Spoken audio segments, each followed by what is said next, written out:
Kendall Gammon. It's brought to you by Xfinity, the next generation 10G network only from Xfinity. The future starts now. Kendall, good morning. We're talking about another AFC title game appearance for this team. What do you credit it to yesterday?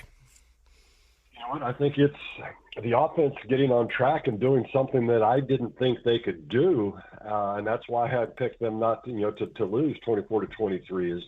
Is they scored points and they moved the ball up and down the field, and it's something we just hadn't seen during the year. But there seemed, Pete, to be a very enormous amount of focus. You could see it in the guys and what was going on, and they played well. And I think you have to credit Andy Reid also. He schemed up some things and did some nice stuff that we haven't seen lately.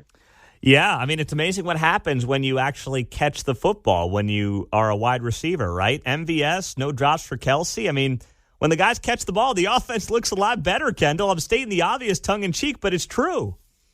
No, you're right. That may have just been that may have been the game plan at the beginning of the week. He may address the team and said, okay, guys, here's what we're going to do. Catch the ball. Okay, let's go practice. I mean, it is amazing when you do that. And kudos to MVS for getting those two balls that he caught.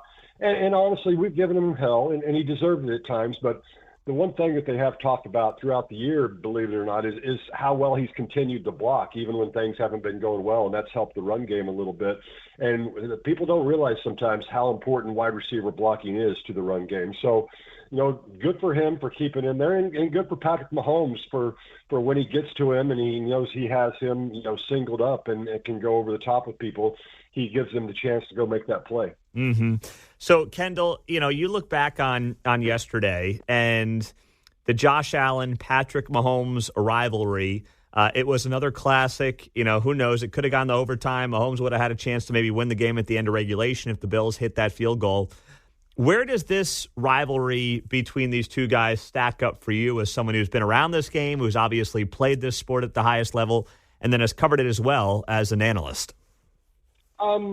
It's up there, no doubt. But the fact is, it's one-sided when you talk about playoff games. I think certainly the Brady Manning one is the all-timer for me, and probably always will be. A lot of that has to do with me, obviously being in my era when I was playing. But that being said, it's great. When Josh Allen's a great QB. I mean, he put that team on his back to a degree. If he doesn't do what he does with his legs quite a bit of the time, then they wouldn't have even been in the game. So, kudos to him. You feel bad for him. Anytime as a QB you have 12 rushes for 72 yards, you're doing something right and making a difference. But that being said, the offense was too much, and give the defense credit for coming out in the second half and just holding them to, I think, one touchdown. That's huge as well. This year has been built on the defense of Kansas City, and while they did give up 24 points, that game was still a great defensive game. Absolutely. I do want to ask you, you mentioned Andy, and there's no doubt Andy had a great game plan going, but I can't help but, we'll never know what would have happened, what would have come out of it. But I know that you know where I'm going here with the McCole Hardman sweep play at the goal line. He ends up fumbling it into the back of the end zone, so the Bills get the ball on a touchback. Mahomes is on fire. You've got Pacheco running the ball as hard as he has all season. And Andy just seems like he got a little too cute, almost like he got bored with traditional play calling. It's not something that anyone's going to remember in 10 years, but was part of you saying, oh, no, here we go? Not really. I mean, it was unfortunate, no doubt about it. And I understand that school of thought. There's no doubt, Pete. But I think the other thing, too, is actually what you just said, is the fact that, Patrick's, throwing the ball over the place successfully, and Pacheco's on the ball. So now all of a sudden you throw something into the mix that you wouldn't think they would expect. So if he scores, then all of a sudden we're like he's a genius again. I mean, and again, that's what we do as fans. That's the hindsight 2020.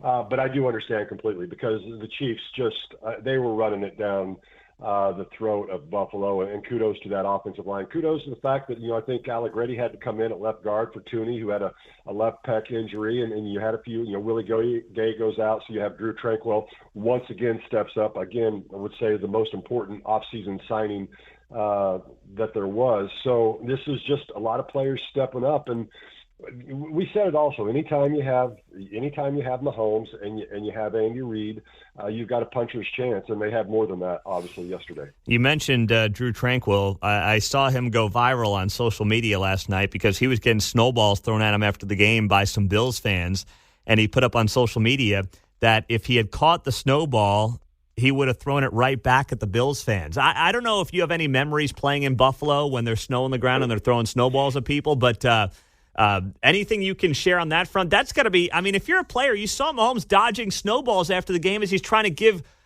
his gloves to some kid. It's ridiculous.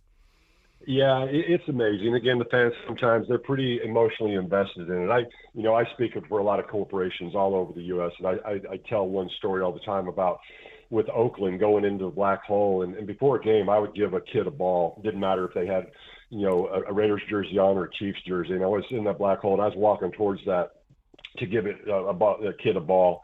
And Raider fan with the spikes coming out and the Darth Vader mask and everything was just cussing up a storm at me. And then I give him that ball, and it just quiets him up. He didn't know what to think after that. But, they're just not aware of everything going on sometimes, and they just get lost in the moment. So it is what it is. It happens. And I did. And, the other thing you talk about, if it isn't going viral, it should, is Jason Kelce. Because just when you think he can't do anything that makes you like him more, he's all of a sudden going nuts when Travis scores that touchdown and he's got his shirt off and just straight classic. That was an all-timer. I know you were jealous, Kendall. I mean, as a couple of guys on the line, I'm sure part of you was ready to rip off your shirt wherever you were yesterday and, flash that dad bod. He was looking good. Nobody wants to see this dad body. There's no doubt about that for sure. He looked like he was doing okay. He is definitely a true offensive lineman, but it was great too because every time they kept cutting up to Taylor, you could see him in the background, shirt still off. It's just classic. Yeah, I'll tell you what, that the entire family, and then you factor in the Taylor thing. I mean, what they have done for this league has been pretty tremendous when you talk about viral social media moments. It's been a lot of fun. And I know it bothers some NFL fans, Kendall. I don't quite understand it, but I guess that's just the world we live in. It is, absolutely. I think the one thing we should talk about before we get off here, and I don't know how long we have, but I think the fact that you got the most touchdown connections in the postseason, now Patrick Mahomes and Travis Kelce lead with 16. They take over from the tie that they had with Tom Brady and Rob Gronkowski.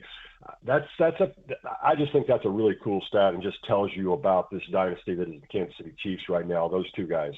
Absolutely. Well, Kendall, we'll be doing this again on Friday, getting set for another AFC title for the Chiefs, not in Kansas City, but in Baltimore. And can't wait to do it again later this week, my friend. Thanks so much for the time.